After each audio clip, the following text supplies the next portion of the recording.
So today we are going to take a look, a little deeper dive into the new Mercury Rise IntruBuster Generation 2, Gen 2, or G2, 68 caliber paintball marker, launcher, whatever you want to call it. So today what we're going to do is we're going to pull out the rear cap, pull out the bolt and valve system, and just do a quick little inspection. Take a look at the O-rings, compare it to the Pistelle X68's system, which, supposedly this is pretty much identical, or pretty close to it. So we're going to pull that out and take a look at it. So we'll go ahead and remove our magazine, which is empty. We will check it for CO2. Knowing me, I have a unpunctured one in here probably. Actually, no, it's empty. Okay, surprise, surprise. Empty CO2. So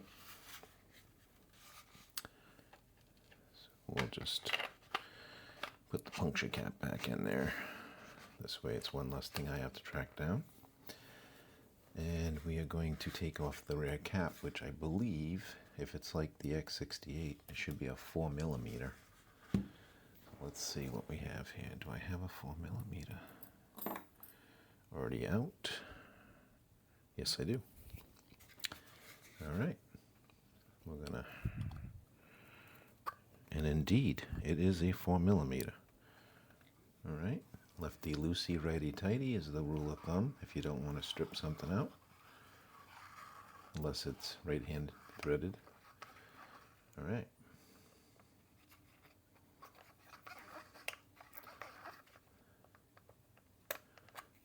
I think that's, yeah, there we go. All right, so we'll put down our 4mm Allen key. And once you get it loose like that, just slide it out. I want to notice how, yeah, very loose feel to it. Okay, good time to inspect the O-rings as well. I shot about 18 rounds through this earlier today, and we didn't have any problems with the O-rings, which is excellent, because we all know those guys that have had problems, first shots out of the gate with the X68 when it was new. So maybe they learned lessons here. It looks like it's a much hotter O-ring, so it's good to squeeze these O-rings, right? Just kind of give them a little squeeze. You shouldn't have a lot of flex in them. If you have a lot of flex in them, then it could be the wrong material, O-ring material, or it could be too big of an O-ring. But that feels pretty good, what I would expect. Looks like a harder, maybe a 90 Duro O-ring or something. This one here looks good too. Nothing was leaking today, but it's good to check that. While I have this off, I want to check it actually and compare it to a Sterling self-defense short power mod, and because I am going to see if this will thread on and operate. This is one that I bought for my X68, but then I never ended up using it, but maybe once, because shortly thereafter I was using the rear ASA, and this one's just for CO2 only. And I wanted to trick it out with 3 times 12 gram, and also design a CO2 preheater for it, which I did. Yeah, so we'll,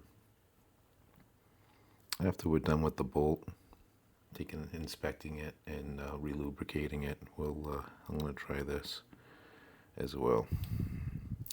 I hear the other brands,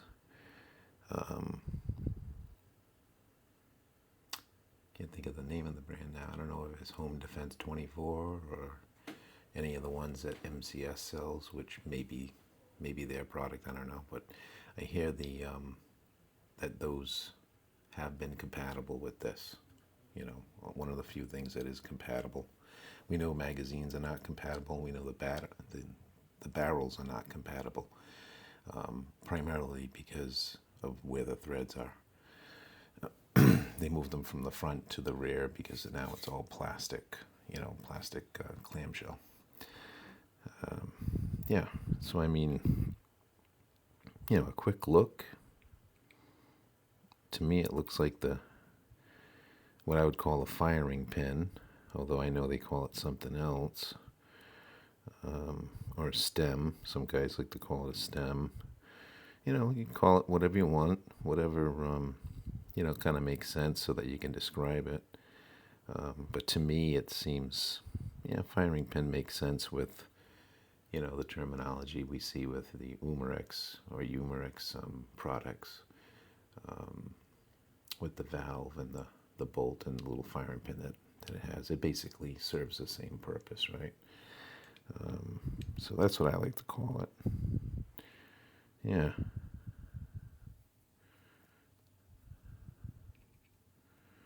I don't know, but I don't see why this wouldn't work. The only thing that naturally is different from the factory cap, but it's also different from the factory X68 cap, is this additional ledge or shelf, however you want to call it, that was incorporated into this power mod.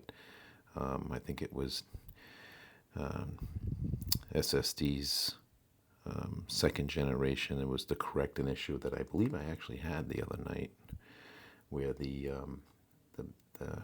man, I always forget what they call that part. It's like a cap part that's got the circles in it in the back of the X68 valve assembly.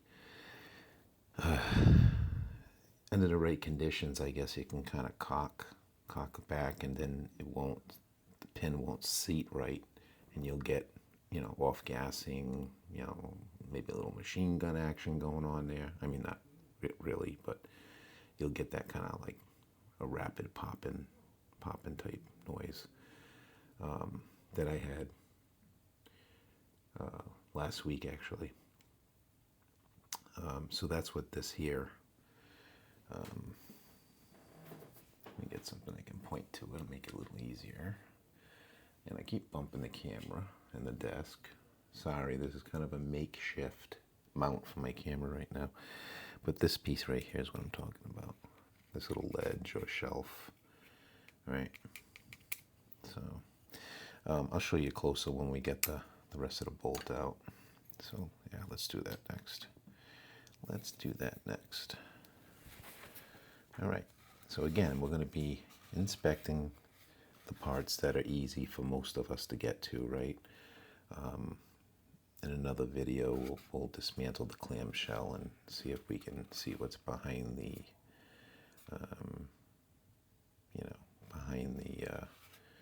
what shall we say, behind the skirt? No, not the skirt. Behind the drapes or whatever. Behind the veil. There we go. I couldn't think of it, like the Wizard of Oz. Like we'll pull back the veil and see what's back there. See who the wizard is. We'll see what magic we got going on in here. Because I will say, this thing is very magically powerful. I was getting some really great numbers with some lightweight aluminum ammunition earlier today, so I'm pretty impressed with it. It is loud. I'm probably going to start wearing earplugs when I shoot downstairs because, yeah, I mean, the Pistelle X68, I thought that was loud. This is marginally a little louder. And, yeah, and I haven't even begun to trick this thing out yet, to modify it, so, yeah. All right, anyways, enough chit-chat about that. So,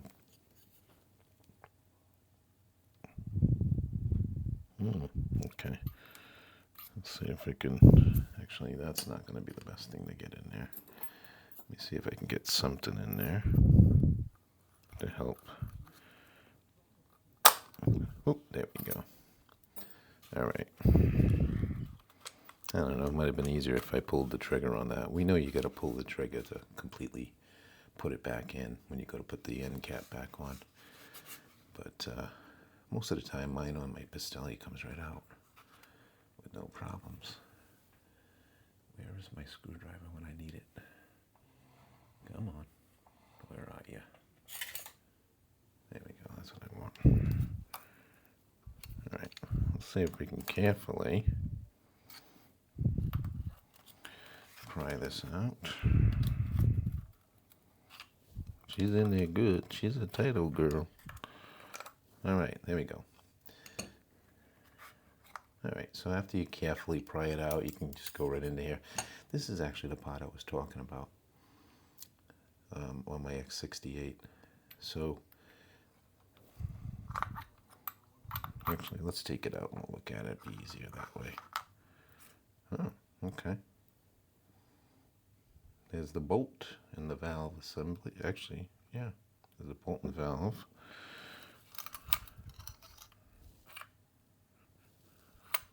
Okay, the spring seat is staying in there like it should, which incidentally, just like the X68, I wouldn't go running down a barrel cleaning thing down this thing all the way through, because I've seen a lot of guys end up pulling out that inside there's a spring stop, so the spring doesn't go shooting out your freaking barrel, right? There's a spring stop. It moves, and it's got an O-ring on it. You don't want to take that out unless you have to, because in order to get it out or get it back in, if you do manage to pull it out by accident, you got to pull this whole thing apart, and you got to take apart the sear. At least you do with the X68. So you don't want to do that, guys, okay? Right inside there's a spring stop. So don't go shoving anything large down this barrel. If you want to clean your barrel, it unscrews. Unscrew the barrel, take it out, clean it with a little bore brush, a little swab, bore swab, or whatever they call them. But don't go shoving it down in there and yanking it back and pulling that thing out, because you're not going to be happy if you do that, because now you're involved with something a lot more work, taking it apart to fix that, okay? So here's our bolt spring. And, yeah. The weirdest thing, though, if it's just me, and I think it's just an illusion, but it seems like I should have took my X68 apart, too, at the same time. Maybe I'll do that another time and compare the two. I imagine it would be the same, but it's weird. It just kind of looks like it could be smaller. There are some differences I can see already.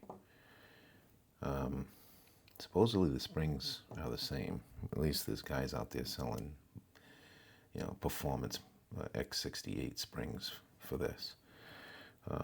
The bolt on the Pistelle X68 bolt, there's a small black O-ring. There's a recessed area here, and there's an O-ring in there. Don't know, couldn't tell you if that O-ring actually ever did anything for the gun. I actually replaced it on mine a couple nights ago when I was going through the whole thing, trying to figure out what O-rings were leaking. I do believe the O-ring that I was having trouble with was actually this little one in here, the hidden one, which I thought would have been tough to replace, but it was actually pretty easy. Matter of fact, most of these O-rings are really easy. They're not difficult. It's nothing to be scared of. Yeah, so you got the little hidden O-ring in here. Okay, you got this one here, which I know in the Pistelle X68, this is a 21. So is that back cap O-ring. It's a 21. This is a 011, which actually I got some of these on order through O-Rings and More. Best place to get them. Super cheap. Costs more to ship the thing than it does for the O-Rings. There's like a little bumper right here. Right, it's a little bumper right there. Looks like they use white lube on here, or some kind of grease. But it kind of looks like white lube. So I'm going to wipe that off, actually. Yeah, so there's no O-ring on the tip of this bolt like we have on the X68 bolt. So there's one thing that's different. The material, I don't know if this is a different material or not, but it does feel pretty rugged. I don't see anything inside there, inside the valve. No O-rings. So we got at least one less O-ring. Okay, there's one down inside there on the spring stop. At least I believe there is one. There was one on the X68. Again, you don't want to run something down the barrel while it's in the gun and yank that out of there, or else you're gonna have a bad day. All right, let's clean this up. I'm not crazy about this kind of grease. I like the silicone grease because I feel like it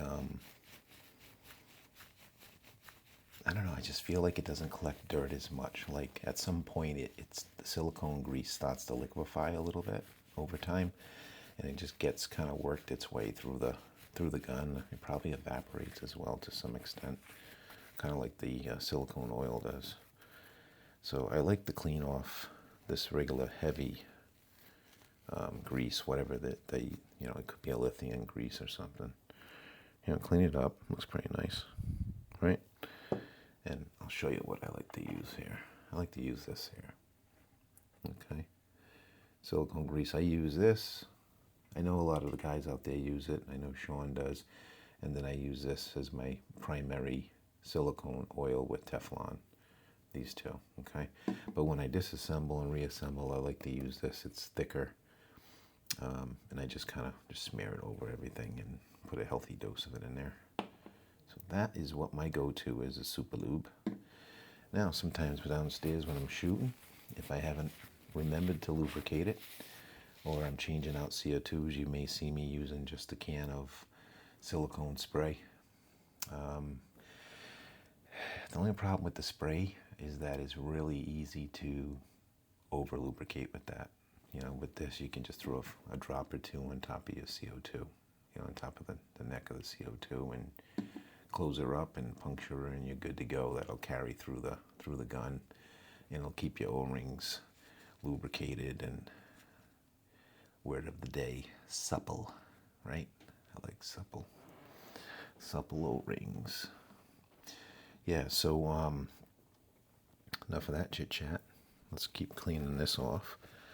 All right, so my recommendation is, you know, if you're brave enough to do this, which this part's not bad, it really isn't. I don't think there's really any way you can really screw this up taking this apart, unless you're just really not mechanically inclined whatsoever, and in which case I would recommend that you just definitely lubricate your gun well, because proper lubricating every time you use a CO2 in here, you know, put a drop or two of a silicone lubricant. You know, I use this brand. I'm sure there's plenty of other brands out there. And just be sure that you do that religiously. And odds are you probably won't have any problems. If you want to pull it apart and do what I'm doing here, which is cleaning up the old grease and putting a silicone grease on there, that's probably not a bad idea, but you know, it's not required. So, but yeah, especially this one in here. This is the one I had to replace, and it resolved the issues I was having the other night. My first assumption is that it was the stem O-ring, or the firing pin O-ring, the 011, but I couldn't find anything wrong with it. I replaced it with a new O-ring, which actually, incidentally, was too big, and it was acting like a plunger effect, and that's why I couldn't hear the bolt, you know, activate loudly like you normally hear, because it was so tight in there. It was not making that typical sound where you hear where it goes and it slams, you know. Yeah, anyways, so I ended up removing it and putting the used O-ring back on because it was better. So, and I have the proper size now, at least I believe I have the proper size heading to me in the mail. Should have that in case I need to replace it at some point. But I mean, there wasn't a darn thing wrong with it. The gun's shooting fantastic. Again, it was this little O-ring inside here. I replaced that. And you know, it's weird because I saw there was a little tiny nick. Now, I don't know if I had a piece of metal or something that got sucked in, you know, from me drilling through stuff. You know, something got contaminated in there, and somehow maybe that, you know, led to that O-ring getting torn, because then let's face it, that O-ring does ride on the valve right here. See, that's really tight. Brand new stuff, right? Tight. So we're going to lubricate the shit out of that too, because being that tight could damage that O-ring. So, and again, this is just like a bumper. Okay. It's pretty thin, just a bumper. All right. What I wanted to do was explain where I was going with this here. So on the X68, this little edge was designed, and it does fit over it. It fits over it perfectly, just like it does the X68.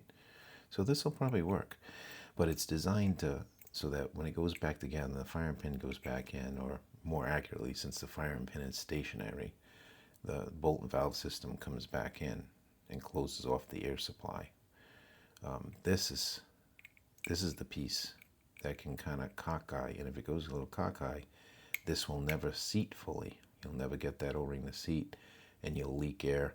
It may, you know, hell, your sear may not catch properly either, so the gun may keep cycling and doing like an auto fire type thing a little bit.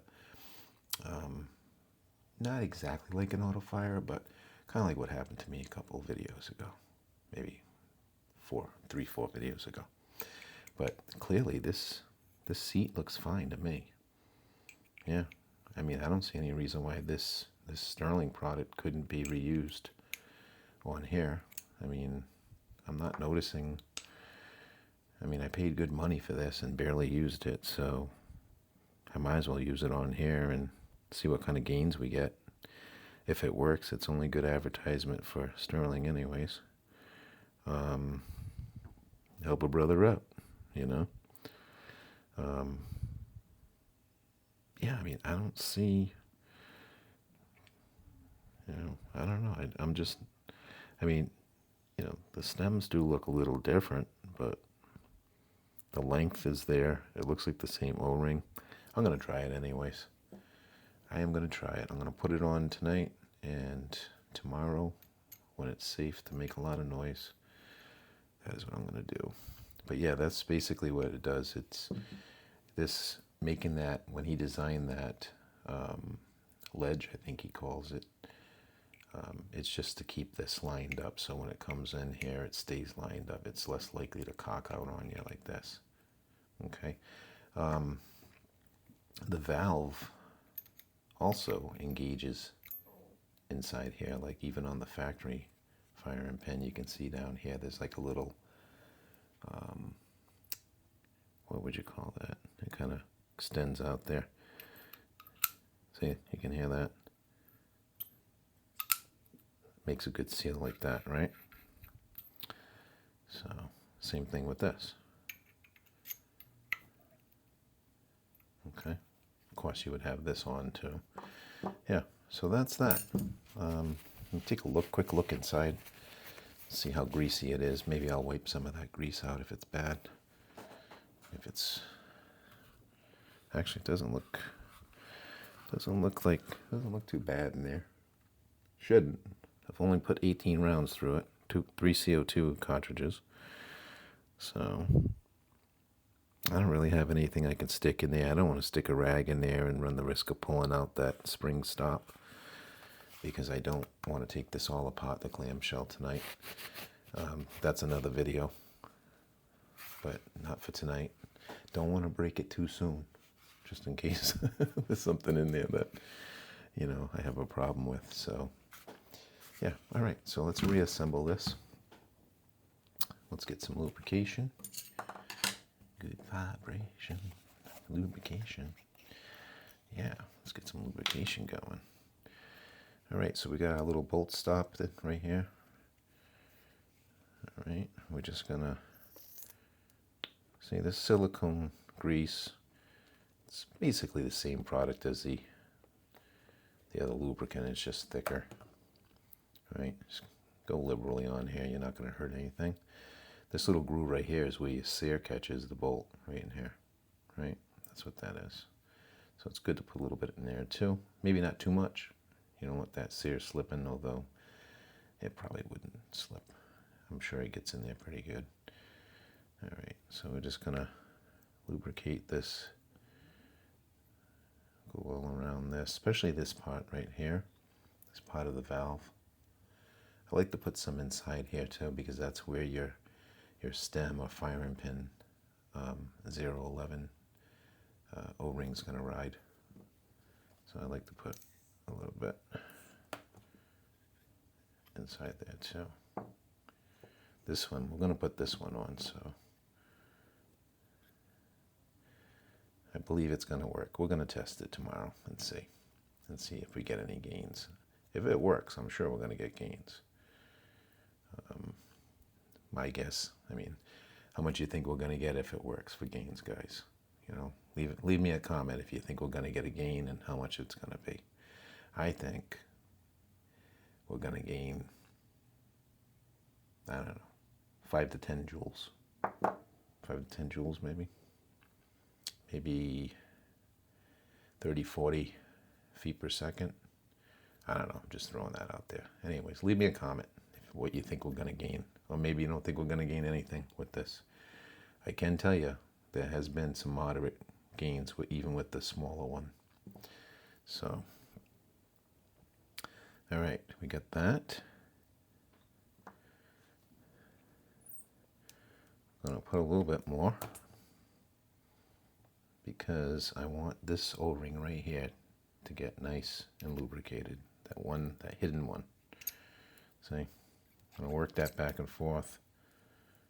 Also want this O-ring here, this other 21. I'm just gonna, that's your bolt stop, your bumper. All right, make sure that's all lubricated. All right, that's simple, right? How many parts we got here? We got the bolt, which is one part. They did away with the O-ring over here, right? So we don't have to deal with that O-ring. We got the bolt, we got the spring, we got this cap right here, which I know that's not what it's called. I forget what it's called, like a chamber. I'm gonna call it chamber cap until I find out what the actual name is for it. We got the, like a little bolt buffer right here, right? Bumper, I should say, not a buffer. Okay, we got your inner O-ring. You got your outer O-ring. Okay, and then what else? We got a firing pin or stem with the O-ring that you're going to replace more often than not is actually the little O-ring on the stem, the 011. I just ordered a 90 Duro 7mm by 2mm, I think it was, for this. I had ordered a 7.5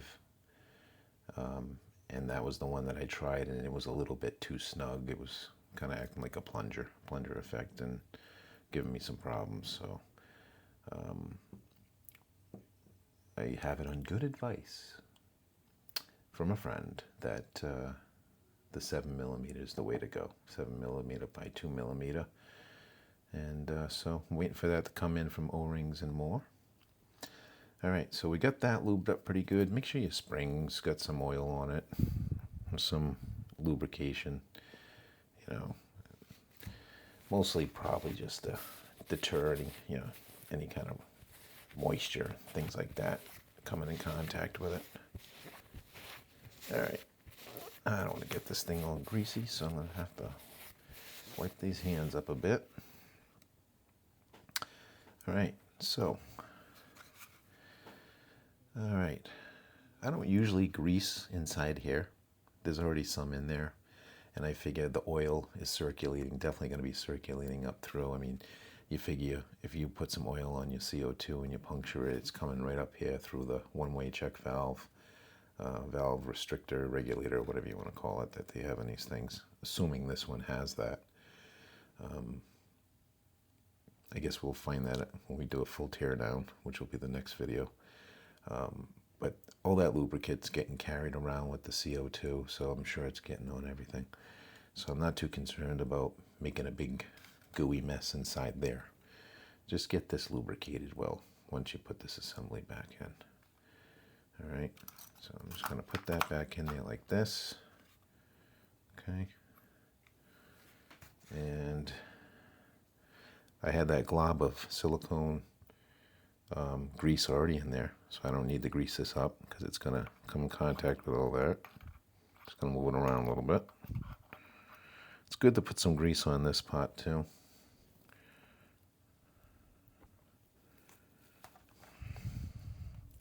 On this 021 O-ring back here. Now, naturally, if this O-ring was to fail, as soon as you air this marker, you'd be getting air coming out of the gun physically. But if you get air coming out of the barrel, you hear it, but you can't feel it anywhere, and maybe you hear it coming out of the barrel, then that would probably be this little 011 more than likely. However, that other internal hidden one too, don't discount that one, because that's the one that was actually my problem. I replaced that and everything's been good. And matter of fact, the first signs I was having a problem internally is that this gun, I'd puncture a CO2 and it had a slow leak, but it was a steady enough leak where, you know, after about a couple hours, I mean, it wouldn't hold air more than maybe 3 hours. And, you know, it was that steady of a leak. So, all right.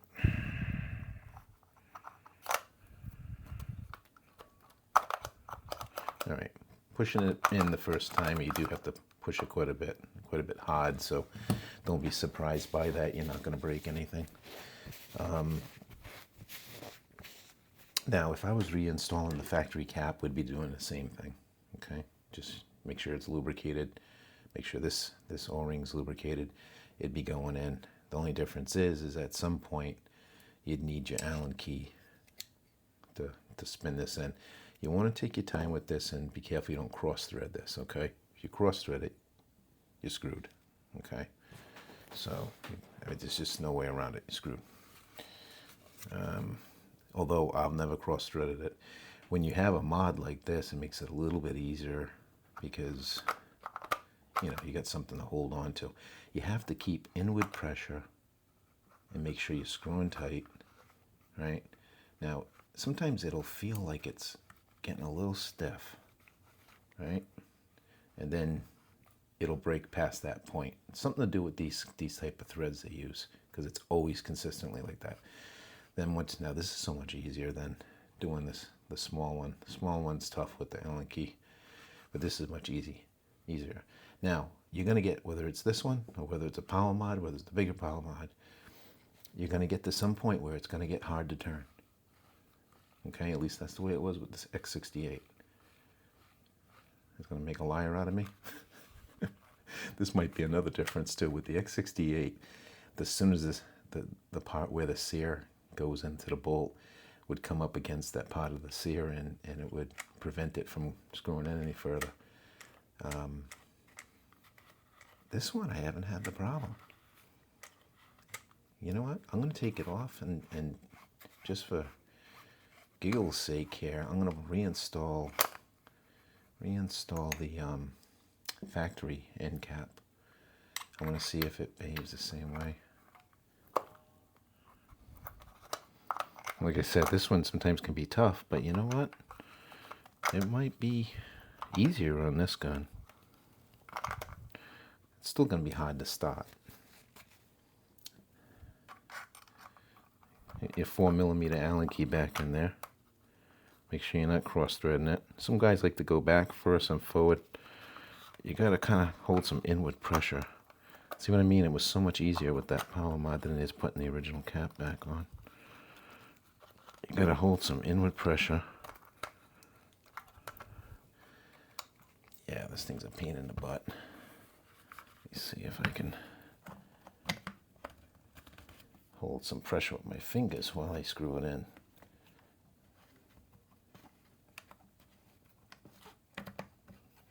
Yeah, it's still tricky. It's still tricky.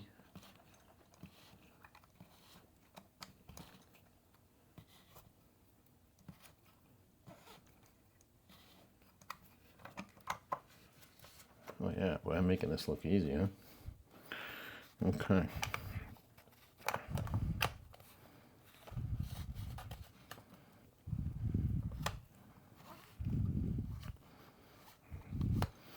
You know, it's one of those things where until you get it, you just don't get it, you know? So you get it started. That's the hardest battle, getting a darn thing started. All right. Make sure it's started and ain't cross-threaded. I know it's not cross-threaded because it wouldn't be going in this easy. Yeah, so interestingly enough, with this one, I didn't have to pull the trigger. It never got to that point where, like the X68 does, where it, you know, it gets really hard and you can't turn it anymore, but yet you still can see threads exposed. And then you pull the trigger, it makes that clicking sound, and then you keep tightening it down, right? Didn't get that here. So there's another difference. Interesting. I wonder what the sear looks like. Makes me wonder when I do a full teardown, see what the sear design looks like, because my understanding is with the X68, the whole issue is the sear. That's why you pull the trigger and it drops it naturally, because that's the whole point, right? To release the bolt. Same thing to allow the bolt to go in. So just counter. All right. So that is back together, factory. Okay. That's simple. Not a lot of work. Okay. So, yeah. All right, I guess I'll stop it here. I'll reinstall this tomorrow. And it doesn't take that long just to pop that cap out and put the power mod on. I'll reinstall that, and I will, I'll do a live fire video, and we'll see what we get for increase. Yeah, so thank you for watching. Hopefully this has been educational, and yeah, not a lot. Difficulty level is, I'd say, is pretty low. Not a big deal. Of course, if I didn't chat so much, I probably could have done this video in 10 minutes or under. So anyways, thanks for watching. Hopefully this is of some benefit. And yeah, happy shooting. Peace out.